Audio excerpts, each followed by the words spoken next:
Olá, bem-vindos ao podcast O Canteiro, o canal de educação profissional voltado ao ecossistema da construção civil.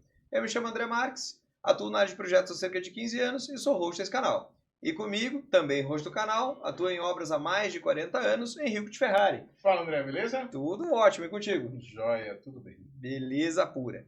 Bom, galera, dando sequência aí à nossa mais nova série, né, das obras espetaculares, inclusive influenciadas pelo nosso convidado, que já faz praticamente parte do grupo O Canteiro. Nosso colaborador. Nosso colaborador, né? Então é uma honra sempre recebê-lo aqui. Eu sempre passo as honras para ti fazer a chamada aí do nosso convidado.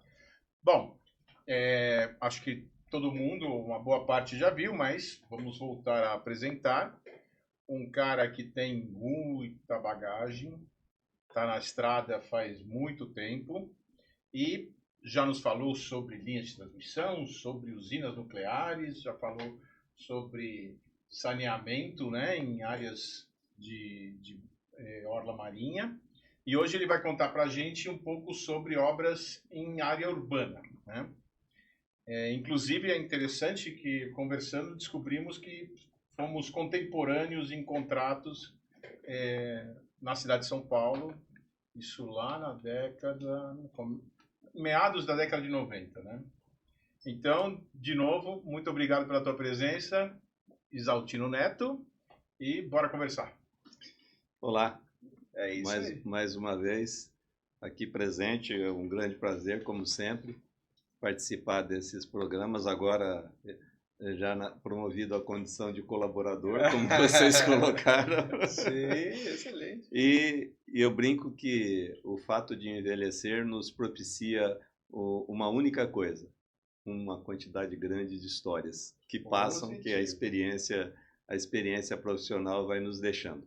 Como o Henrique falou, eu estou na área desde 1975, ou seja, tem 50 anos que eu estou na brincadeira e, graças a Deus, ainda continuo, não parei, ainda não me aposentei. Maravilha. Graças aos outros profissionais aqui que tem esse prazer de ter contato contigo, a gente aqui de ouvir as histórias e dividir, porque as histórias eu acho que elas acabam sendo únicas, né? Então foram vividas num momento, numa circunstâncias e que não dá para repetir.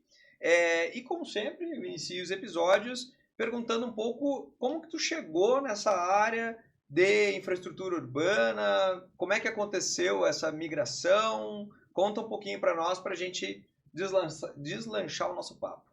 Bom, isso obviamente não foi planejado, porque de formação eu sou engenheiro eletricista, na modalidade eletrotécnica, e depois de 15 anos trabalhando especificamente em projetos de subestações e sistemas de transmissão de alta e extra alta tensão, numa daquelas crises que o Brasil passou na área de engenharia. Uma das várias, né? Uma das várias. Na década de 80, a área de engenharia civil teve uma crise violentíssima que muitos dos colegas migraram, inclusive, para trabalhar em bancos, porque não tinha como trabalho na área civil. A área de eletricidade também foi bastante afetada. E surgiu uma oportunidade em 1990, de passar por uma empresa que atuava essencialmente em gerenciamento de obras. E nessa oportunidade em que eu fui contratado, inclusive o primeiro contrato que eu trabalhei não tinha nada a ver com a minha formação, que era um contrato de um programa de pavimentação de ruas na cidade de São Paulo. Mas o que a empresa estava precisando era de alguém para liderar a equipe, o corpo técnico para fazer o serviço técnico da pavimentação, a empresa já tinha. E foi dessa forma que eu acabei migrando e tendo contato com outras áreas e outras disciplinas da engenharia, além da elétrica. Maravilha, maravilha. Bom, então falando sobre pavimentação, é algo que é muito recorrente, né? Entre eleição, sai eleição, o pessoal vai partir para fazer um programa de pavimentação, né? Como é que isso funciona? Deve ter um número grande de empreiteiras, definem áreas para serem pavimentadas e tomar conta disso tudo não deve ser fácil, né? Pois é. Especificamente, lá nesse programa onde eu comecei, que foi em 1990, no qual a informatização a nível pessoal ainda era muito incipiente, ou seja, nem todos os engenheiros tinham um notebook à sua disposição. Mal e porcamente um celular, né? Mal e porcamente um celular e uma calculadora científica, e mais nada. Na realidade, esse programa ele foi voltado muito mais para abranger a área pavimentada, a malha pavimentada da cidade de São Paulo, especificamente nas regiões mais periféricas. Então, abrangeu a periferia como um todo, de norte a sul, de leste a oeste. E por conta disso, eu que já morava na cidade há bastante tempo, acabei descobrindo inúmeros bairros e nomes diferentes de bairros que eu sequer imaginava existir. A prefeitura tinha alguns critérios, haviam, claro, muitas indicações políticas para essas ruas que deveriam ser pavimentadas, mas havia alguns critérios básicos que precisavam ser seguidos, como nunca ligar nada a coisa alguma, ou seja, a pavimentação tinha sempre que partir de uma via já pavimentada e priorizando preferencialmente acesso a bens públicos, como escola, como creches, como posto de saúde e asilos e coisas dessa natureza. E, bom, e obviamente que fazer tudo isso teve inúmeras dificuldades, e talvez a principal delas tenha sido a falta de um cadastro da cidade de São Paulo. E a gente acabou, por consequência, de tanto procurar, identificando um engenheiro aposentado da Prefeitura de São Paulo, que na época estava com quase 90 anos de idade, e que a memória dele e os arquivos que ele resolveu guardar ao longo da vida foram a nossa base de pesquisa para poder... Um arquivo vivo, literalmente. Literalmente, um arquivo vivo. E foi assim que a gente conseguiu começar a organizar a cidade. Obviamente que, como o programa era muito extenso, são 500 quilômetros de ruas, a prefeitura dividiu isso em 72 lotes de pavimentação, pouquíssimos aqui na área mais central da cidade e quase todos na Zona Leste, Zona Sul muito, Zona Norte bastante também, Zona Oeste um pouco menos. Mas só para complementar esse número, desses 72 lotes de pavimentação, haviam 38 empreiteiras trabalhando. Não havia limite na licitação de que pudesse ter mais de um ou não.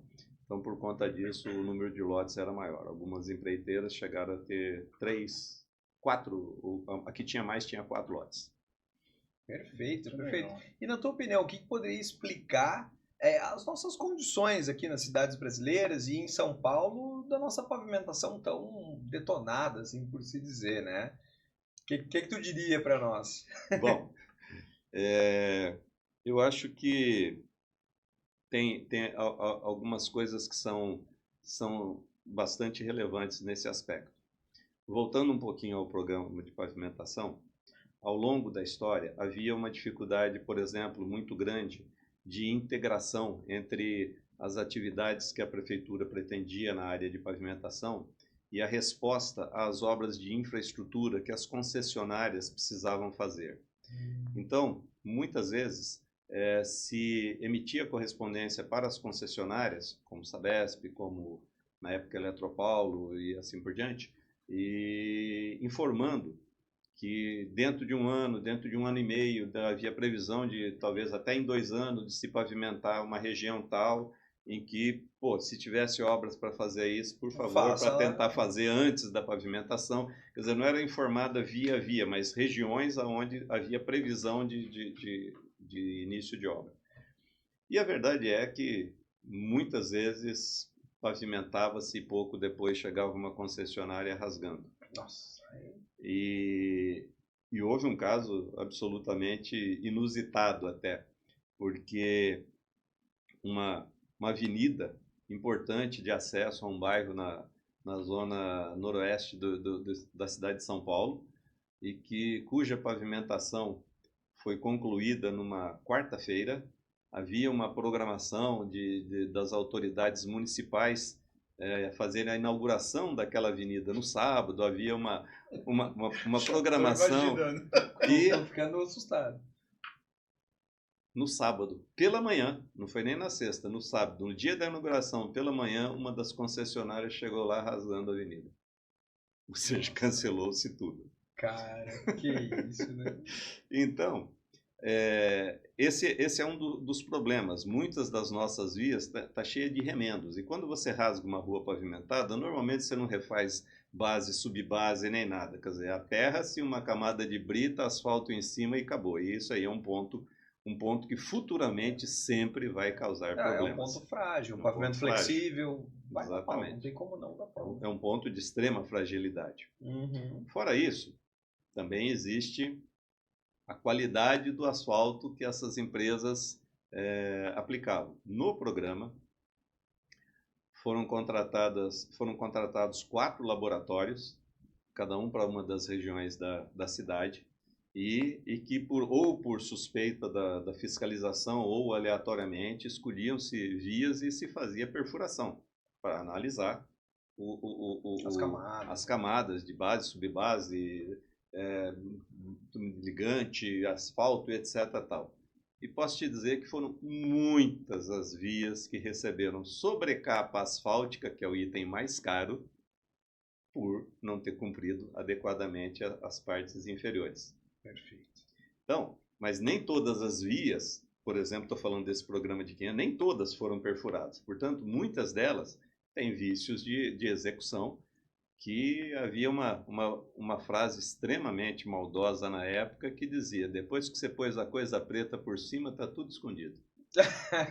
Bom, é isso, né? É isso, está escondido, mas um dia vai ser descoberto, porque não vai suportar. Sim, tudo. A durabilidade vai cair muito. E, por incrível que pareça, a própria dinâmica da cidade, André, ela influi muito no desgaste da malha viária. Porque a cidade de São Paulo, ela cresce conforme interesses comerciais, conforme interesses mobiliários e etc. Então, de repente, a cidade tem um boom de crescimento numa direção, dali um pouco vai para uma outra direção e assim por diante. E além disso, tem um outro aspecto que é mais recente, que não foi previsto na época em que isso tudo foi pavimentado, que são os nossos aplicativos de trânsito. Porque para te tirar de um trânsito, a gente joga para qualquer via que paralela, periférica ou não, mas que esteja próximo, que vai diminuir o seu tempo de viagem. E muitas dessas ruas próximas às grandes avenidas foram asfaltadas com pavimento leve ou muito leve, que prevê um tráfego pequeno, com pouquíssimos veículos pesados, como por exemplo, tem o super leve para passar do caminhão de lixo 2 vezes ao dia, ou receber caminhão de mudança de vez em quando, coisas dessa natureza. E aí começa a receber tráfego intenso, não só de veículos, como também de veículos pesados, e aí o desgaste acentua-se muito. Sim. Então eu acho que essa somatória de coisas todas aí, além do fato de que a cidade tem uma dinâmica em que muitas das vias estão ocupadas 24 horas por dia, 7 dias por semana, não permite também se fazer manutenção prévia. Você falou uma verdade, todo pavimento tem vida útil. Se houvesse um cadastro adequado das vias asfaltadas, saberia-se qual é a época de cada via precisa de, no mínimo, de reparos, ou sobrecapa, ou coisa que o valha. Sim. Não, e essa questão do direcionamento da cidade, né? Tem um bairro que vai crescendo, o próximo crescimento é além dele, ou seja, tu só aumenta o fluxo passando por eles, né? A gente tem isso, o Paulista, aí vai para Faria Lima, aí vai para Berrini, aí chega no Chico Zaidan e chega aqui na empresa, né? Ou seja, parece que é um caminho único. Quem vem da Zona Leste vai enfrentar isso aí sempre, né? Então vai sobrecarregando cada vez mais as vias, né? Embora eu tenha, especialmente nessa época, Eu morei 30 anos na cidade de São Paulo. Mas especialmente nessa época, eu tenho circulado muito por essa cidade. Hoje, a caminho aqui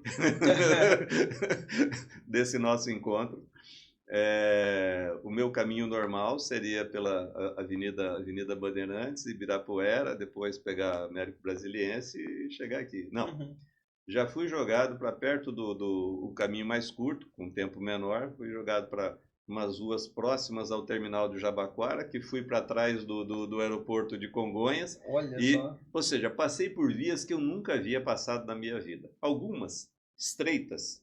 Um carro para lá e um carro para cá. Você tem um carro estacionado, se vem alguém, você encosta porque... Sim. Ou seja, essa é uma via de pavimento muito leve. E dois caminhões pesados na minha frente passando numa via como aquela, orientados pelo aplicativo. Então, Olha essa só, é uma forma de desgaste acelerada. É impressionante, eu nunca tinha pensado nisso e faz todo sentido, né? Porque o aplicativo faz exatamente isso com a gente, manda por caminhos, né? E às vezes a gente até tem medo de cair num caminho perigoso, etc, etc. Mas bem interessante. E se a gente fosse pensar assim, como que a gente poderia fazer para arrumar isso, né? Para ter ruas bem cuidadas? Teria que começar do zero? Qual que seria a estratégia, na tua opinião? Só pergunta pesada, né? Só pergunta assim, olha, o que eu vou dizer, né? Deixa eu te fazer uma pergunta. Além do cafezinho, dessa água que está aqui, você não tem uma bolinha de cristal aqui? Para eu poder consultar, não? Claro, uns astros, uns búzios, alguma coisa assim. Tá certo, tá certo. Bom, a verdade, meu amigo, é que existem alguns problemas sérios nessa cidade. Um exemplo disso... Você tem ideia da extensão da malha pavimentada na cidade? Nem ideia, mas bom, imagina que ele fez 500 se ele fez quilômetros no contrato... E quando tu vê assim, um dia normal de uma garoa média, você fala assim, olha, o trânsito tá bom, 100 quilômetros de congestionamento. Então tu fica pensando, que tamanho que tem esse trem? Não faço ideia, sabe? Pois é, eu fui fazer uma pesquisa recentemente, até por curiosidade, porque alguém me fez uma pergunta desse programa aí que acabamos de conversar e eu fui pesquisar. E a cidade tem cerca de 20 mil quilômetros de vias asfaltadas. Meu Deus do céu. Na minha opinião, por mais que tudo hoje seja informatizado, eu não acredito que a Secretaria de Infraestrutura tenha um cadastro atualizado dessas 20 mil. Nem de metade, né? Imagina. Pois é. 20 mil quilômetros. Gente, é muita coisa. De norte a sul do Brasil, acho que são 8 mil, não é? Pois é. Quando eu saio daqui e vou para Santa Maria, é 1.300, 1.400. Eu saio de São Paulo e vou para o interior do Rio Grande do Sul. É 1.000, tem 20 desses, é muita coisa. Pois é. E então, a gente tem esses fatores históricos todos que falamos. Ruas mal feitas, ruas mal pavimentadas, drenagem mal feita. E hoje, se nós tivéssemos que começar do zero, falar assim, bom, arranca tudo e faz tudo de novo, bom, primeiro é inviabilidade por princípio. Sim. Teria que haver uma priorização. Para haver uma priorização, precisaria haver um estudo de intensidade de tráfego e de condições de cada via. Ou seja, é um programa que exige uma preparação prévia muito grande. E sem lembrar que temos vias ocupadas 24 horas por dia, 7 dias por semana. E qualquer interrupção que você faça, em qualquer uma delas, se você fechar uma via da Avenida Bandeirantes, se você fechar uma via de uma marginal, se você fechar uma via, uma pista, aliás, da Radial Leste, você trava a cidade. É catástrofe, exato. Inclusive a gente vê algumas movimentações, por exemplo, o Santa Amaro passou por umas reformas, principalmente nos corredores de ônibus, para fazer um pavimento rígido, né? Um pavimento de concreto. E essa obra já vem há anos e impacta muito o bairro. Eu que transito por aqui sofro bastante com isso. Acho que tu pega um pouco também, né? É bem pesado. Teve um evento uma vez, não sei se vocês lembram, se o nosso público já ouviu falar, de um aparelho de apoio de uma ponte ali perto do Ceasa, que quebrou sim. E interditou aquela via. Marginal, uma parte da marginal. Eu me lembro que naquele dia eu demorei 40 minutos para sair da minha casa e descer 2 quarteirões. Eu moro aqui na Chácara Santo Antônio, né? Sim. Quer dizer, simplesmente a cidade travou de um tanto que parou tudo, né? 40 minutos para dar 2 quarteirões a 12 quilômetros do evento, né? Ou coisa assim, né? Não, é bizarro. Então, assim, a cidade é muito frágil, né? É muito frágil. É um negócio muito Ela maluco. é extremamente dependente dessas vias de tráfego muito intenso. Eu imagino que alguma coisa que possa eventualmente se pensar em fazer, em começar a priorizar, seria quando o trecho norte do Rodoanel ficar pronto, e aí se proibir completamente a circulação de veículos de carga nas nossas marginais e Avenida Bandeirantes, porque das 22 até as 6 da manhã eles são Tá permitidos. liberado. Sim. Então, isso já seria uma oportunidade para você começar, por exemplo, a fazer manutenção nesses corredores e trabalhando, obviamente, sempre de madrugada.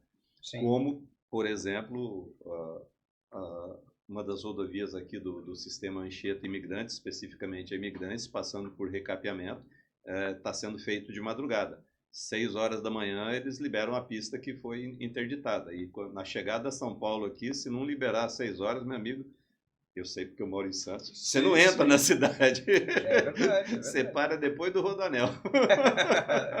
É verdade. Maluco isso. É muito maluco. Bom, vamos mudar um pouco de assunto agora e vamos falar sobre urbanização de favelas, né? Que isso a gente acabou que trabalhou contemporaneamente E fazendo, né? quase se encontrou. Pois é. E, na verdade, você estava na gerenciadora e eu estava na construtora, né? Então, estávamos conversando, temos causos que são de conhecimento, né? Um do outro. E é bem legal essas coincidências, né? E, bom, o foco aqui é só dar uma visão da importância social desse tipo de projeto, né? E como a participação da população era um negócio muito legal, né? Sem dúvida. Eu me lembro, assim, de ter conhecido pessoas incríveis morando nessas favelas. Hoje em dia é comunidade, né? Que fica mais polido. Uhum. Mas, assim, algumas das melhores pessoas que eu conheci na vida moravam ali, né? E eu queria, assim, expressar todo o meu respeito e o quão importante esses projetos sociais, que tem muita gente que acha que é bobagem, mas é muito importante, né? Não, sem dúvida. E você abordou um aspecto que muita gente, de alguma forma, talvez desconheça. A quantidade de pessoas maravilhosas que se encontram em ambientes como esse. E aí, a dedicação que algum profissional possa ter por ter afinidade com a população, com o que se quer fazer, com a melhoria, é tão grande que um dos nossos colegas, ele é arquiteto e engenheiro das cidades, é o curso que ele fez no Japão, porque não tem isso aqui. Que legal. Que legal. E ele se dedicou tão intensamente num programa em Heliópolis, por exemplo, e a população ficou tão satisfeita que fizeram um programa e conseguiram. Tem uma rua lá dentro com o nome dele. É uma homenagem em vida. Ele está vivo aí, ele não morreu. E tem uma rua com o nome dele lá dentro. E por quê? Porque você encontra pessoas sérias, você encontra coisas bacanas, você vê necessidades que você, de alguma forma, pode ajudar. E essa interação, ela, para mim, uma das coisas mais interessantes que ficou foi a experiência que a gente pôde trazer da população que vive em cada região. E que influencia, inclusive, até no projeto do que se quer construir de moradia para eles. Um dos exemplos que mais marcou para mim foi lá em São Vicente, no México 70, havia um programa de construção de casas e não de edifícios, e foi construída uma casa modelo para as pessoas visitarem, para as pessoas darem opinião, etc. Tal. E coincidiu de um dos dias que eu estava nas proximidades dessa casa modelo, alguém entrou, olhou o térreo, subiu, foi num sobradinho, né? De lá de cima, o cara falou assim: aqui nós não vamos morar nem em lugar nenhum que seja desse jeito. E desceu. Por favor, senhor, o senhor pode só me dar uma explicação? Por qual motivo o senhor não mora nessa casa? O que tem aqui que o senhor não gosta? Essa posição do banheiro. Porque ela está fora do corpo da casa? É. Me desculpe, senhor, se eu estou sendo chato, mas qual o problema que isso tem? Não, meu vizinho, se quiser me matar da janela dele, ele dá um tiro e me pega sentado lá naquele vaso sanitário. Olha Então, só. gente, ou seja, o cara vive num ambiente que a gente que quer ajudar nem sempre consegue enxergar a realidade do que ele tem ali. Por essa razão, depois desse episódio, eu sempre que possível procurava conversar com as pessoas. E por conta disso se mudou muito o projeto de acessos, de área de lazer, alguns casos até da arquitetura das edificações e etc. Tal. Mas teve algo que me emocionou bastante, eu gostaria até de colocar aqui, já que você falou que você é um outro mundo que nem todo mundo conhece, né? Isso aconteceu lá num dos conjuntos habitacionais na Zona Leste de São Paulo, porque a entrega das chaves, para mim, sempre foi um momento muito, muito emocionante, muito interessante. Eu sempre gostei de ver a alegria, a indiferença das pessoas ao receberem chave de uma unidade habitacional, né? E aí teve um que me chamou mais atenção e gravou, essa eu não esqueci. Lá na Zona Leste, uma senhora recebeu a chave do apartamento dela, ajoelhou e começou a chorar. Mas chorava copiosamente. E eu falei assim, nossa, isso tudo não pode ser emoção, né? Tá estranho, né? Até porque ela ajoelhou, dá a impressão que tá fazendo uma prece. Quando ela se recompôs um pouco e levantou, eu perguntei, cheguei perto dela e falei, senhora, me desculpe a curiosidade, mas por que a senhora chorou? É emoção de receber a chave? Ele falou assim, não. É de esperança que minha filha não tenha mais vergonha de morar comigo. Olha só. Eu falei, mas e por que a sua filha tem vergonha de morar contigo? Moço, quem mora em favela não tem endereço. Minha filha não consegue trocar uma carta, um cartão de Natal com as colegas de escola. Caramba. Rapaz, isso me marcou bastante. E então, eu acho que uma das coisas que, para mim, gratas da área de engenharia, é essa oportunidade que a gente tem de conviver com mundos ou ambientes que a gente usualmente não vive e aprender que existem situações que você sequer imagina que existam. Sim. Eu acho que isso traz um crescimento interior para reflexão muito bom. Sim. Sim. O lance quando a gente estava falando sobre o nome do negócio, né, da série de obras espetaculares, eu tinha colocado no outro episódio que o impacto social, às vezes, é o espetacular da coisa, né? Pois é. É sair fora E para a gente, engenheiro, a gente é meio que nem ortopedista, né? Acaba virando muito bruto, né? E saber lidar e saber entender o papel social que a gente tem é muito relevante, né? Sim, sem muito dúvida. Relevante. E eu acho que eu tive algumas experiências, foram até várias na área habitacional, e em todas elas, para mim, a entrega das chaves foi sempre a cerejinha do bolo, para quem gosta de cereja. Eu não gosto, mas para usar a expressão, a cerejinha do bolo é a entrega das chaves. Assim como também a gente acaba encontrando pessoas descontentes, que não querem mudar para aquilo por alguma razão que é especificamente dela, não que o que está sendo fornecido não seja bom ou coisa que o valha, né? Eu tenho uma passagem que é nessa linha, que a gente entregou um conjunto habitacional e quando foi ver um tempo depois, estava sendo ocupado por classe média baixa.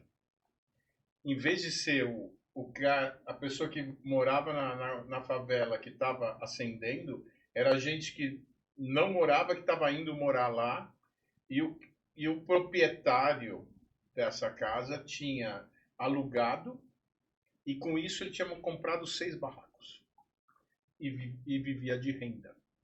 Olha, Então, assim, um empreendedor, né? só que assim, desvirtua totalmente a natureza do programa, né? Que é para você tirar as pessoas de uma condição sobre-humana, acabou que em vez de tirar, incrementou. Criou um empreendedor no jogo. Então, assim, é muito louco isso. E, inclusive, você deve ter vivido bastante isso quando você constrói, por exemplo, moradias provisórias, para poder limpar a área onde estão os barracos que serão demolidos, né? E na medida em que você vai entregando alguma coisa, você precisa ir demolindo aquele habitação provisória, porque senão aquilo vira definitivo também. Sim, sim. E mesmo assim, tivemos um exemplo, acho que foi no conjunto habitacional Interlagos, que já estava sendo demolido uma instalação provisória, e aí entrou gente lá para aproveitar material e saiu desmontando aquilo de maneira inapropriada, desceu o telhado e, infelizmente, uma pessoa perdeu a vida. Então, existem outras situações, diversos riscos riscos envolvidos, que começou a demolição, precisa demolir instantaneamente. Se alguém quiser pegar alguma coisa, já está no chão. Perfeito. Não deixar isso que possa representar um fator de risco. Caramba, que amplo, né? Bom, mas só falar uma coisa. Atualmente, aquela senhora lá que chorou para ver a filha tinha vergonha de morar por lá, talvez não tivesse, porque atualmente existem redes sociais, você não precisa do correio. Perfeito. O mundo todo mudou, O né? mundo todo mudou. É isso mesmo. Bom, a gente falou aqui da infraestrutura urbana, falando de pavimentação, agora falamos de moradia, e aí a gente queria já dar uma mudada no assunto e vamos para outros exemplos maravilhosos aí da tua carreira, da tua experiência, que é a questão do metrô de Fortaleza, né? É um sistema de superfície. E aí eu já queria perguntar qual que seria a diferença de um sistema de metrô de superfície e um sistema de trens, né? Olha, esse daí foi também uma outra experiência meio que inesperada. E foi muito grata, porque foi uma experiência muito, muito legal. A nossa participação no programa Onda Limpa estava chegando ao fim, e o diretor da empresa em que eu trabalhava virou para mim e falou assim: me contaram que você está morrendo de vontade de pegar um sol, não em Santos, mas em Fortaleza. Já que tu está acostumado com o litoral... E você já está ambientado a esse ambiente salino, etc. Nós pensamos em você. Bom, brincadeiras à parte, foi muito legal, porque além do programa do que fizemos lá ter sido muito interessante, fiz muito bons amigos que mantenho lá até hoje. Que legal. E aí, voltando à sua pergunta, a diferença básica é que o metrô ele é para transporte em massa de muito mais de pessoas e não de cargas, em pequenas distâncias e com uma grande frequência. Essa é a função do metrô. Já a ferrovia, o trem, ele tem a linha ferroviária, ela conecta diferentes regiões ou cidades ou coisa que valha, se presta também a transporte de carga, e a frequência é muito inferior à do metrô. Então, por exemplo, o metrô de Fortaleza, ele liga a região central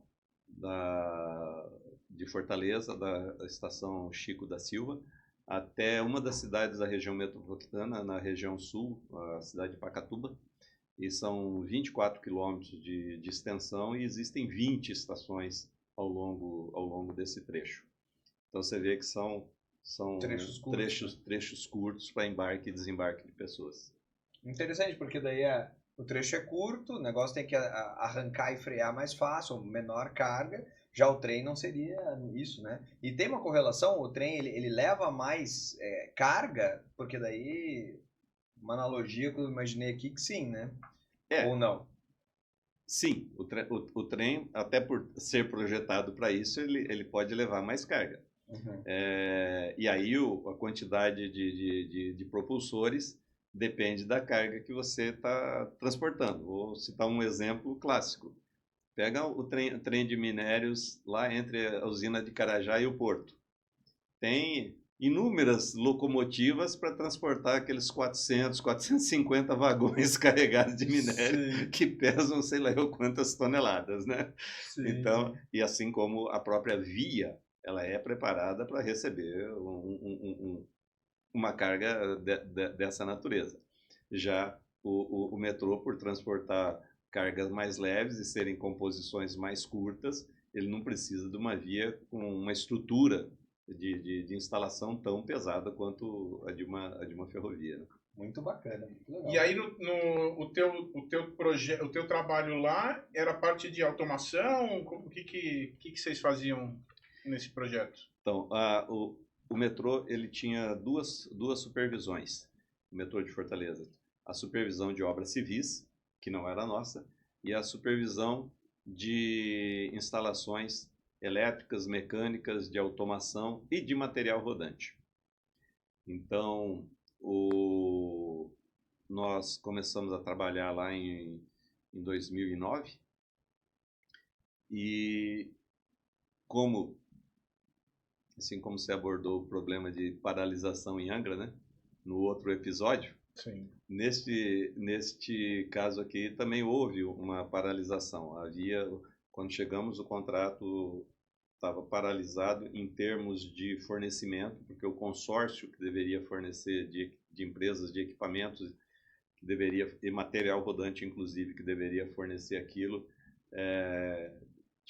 estava discordante de condições contratuais, etc. Tal, e primeiro teve um período até relativamente longo para conseguirmos colocar aquilo ou em funcionamento ou buscar fornecedores diferentes. E um dos casos que se mudou o fornecimento foi, por exemplo, exatamente das composições dos trens que acabaram sendo compradas na Itália e que foram muito bem-vindas e foram bem bacanas. E aí,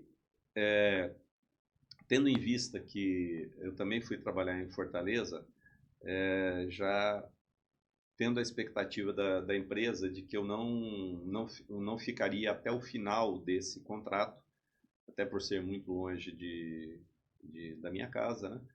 E então, por conta disso, eu fui aos poucos montando uma equipe e que eu pudesse treinar, identificar e treinar alguém para ser o gerente desse empreendimento. E coincidentemente, lá em Santos, eu estava precisando contratar um engenheiro mecânico e um engenheiro eletricista.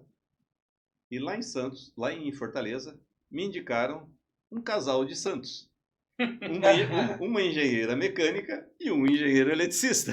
Olha só. Que eu não conhecia. Sim. Embora eu more em Santos, eu não os conhecia. E dessa maneira, mas eles tinham ligação lá, tinham parentes lá, já tinham morado lá em Fortaleza também, o que facilitou muito. Sim. E deu certo, ambos foram para lá, assim como parte da equipe que já havia sido contratada por lá mesmo. E esse engenheiro eletricista de Santos, que foi para lá, é quem tinha as características de liderança, de conhecimento, inclusive, da área, para acabar tocando. E quando eu tive que sair de lá do metrô, o que precipitou a minha saída do metrô foi o início do contrato de Angra dos Reis. Ele assumiu e levou esse contrato até o final. Foi muito bacana. Eu cheguei a participar dos testes com o primeiro trem que chegou da Itália E eu tinha sérias restrições se isso ia dar muito certo, porque não sei se vocês já prestaram atenção na bitola do metrô aqui em São Paulo, pelo menos na linha norte-sul e a leste-oeste. É mais do que a bitola usual de ferrovia, que é 1,20 m, aproximadamente 1,43 m, se não me falha a memória, 1,34 m, ou seja, um pouco mais de 1 metro.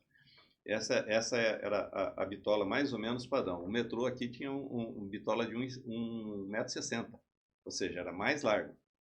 E quando ele pegava alguns trechos meio longos aqui, esse negócio chacoalhava um pouco, né? Sim. E a bitola lá é de 1 metro. Caramba. Eu falei, eu pensava, esse negócio não vai dar certo, essa bitola é muito pequena. Rapaz, e o trem italiano que veio se demonstrou extremamente confortável. Porque o primeiro trecho a gente eletrificou 5 quilômetros de via lá, para fazer o teste com o trem, e na hora que nós conseguimos botar o trem para rodar de verdade, eu tive o prazer de estar dentro dele quando se pôs esse trem a mais de 100 por hora. A máxima de operação hoje, se não me falha a memória, era 70. Na época estava previsto no máximo 80, mas acho que acabaram limitando a 70, por questões, sei lá, de operação ou de segurança, enfim. Mas a mais de 100 km por hora, ele não chacoalhava quase nada na lateral. Foi uma grata surpresa, aquele trem. Que legal, que legal. E o metrô acabou sendo inaugurado em 2 etapas. A primeira etapa, eu acho que eu anotei isso, gente. Desculpa, eu estou com porque eu não lembro todas as datas. É pouca história, né? Mas anotei sim. A primeira etapa, que não chegava exatamente até o centro, até a estação do centro de Fortaleza, Chico da Silva, ela começou a operar em junho de 2012. E um ano e um mês depois, em julho de 2013, se chegou até lá. Porque havia um trecho em túnel ali e que tinha algumas interferências que estavam sendo demorado resolver o trecho em túnel para chegar até a estação Chico da Silva. Olha só. Mas, e esse é outro projeto que deve ter um impacto social gigantesco, né? Acho. Tanto é que eu não sei em que estágio está, mas já se falava na época na linha leste-oeste, que vai ligar a região central até a região das universidades. Muito bom. Que legal. Que legal. Maravilhoso. É uma história, né? Então, imagina, passou por todas essas áreas e aí sai dessa infraestrutura de metrô e vai para uma usina nuclear, né? Então, é um fenômeno. Parabéns por toda a tua trajetória. É incrível, né? E é um prazer estar te recebendo aqui mais uma vez. Espero que de muitas ainda. Tu queres colocar alguma coisa mais, Henrique? Não. Eu acho muito bom e assim, essa questão de trabalhar as cidades, né? É muito importante para melhoria da condição de vida da população, né? Para a sociedade em geral. Né? E infelizmente falta muito planejamento, né? Então as coisas quando vem, eu tive um professor, eu estava na faculdade e estavam fazendo uma ampliação de uma rodovia.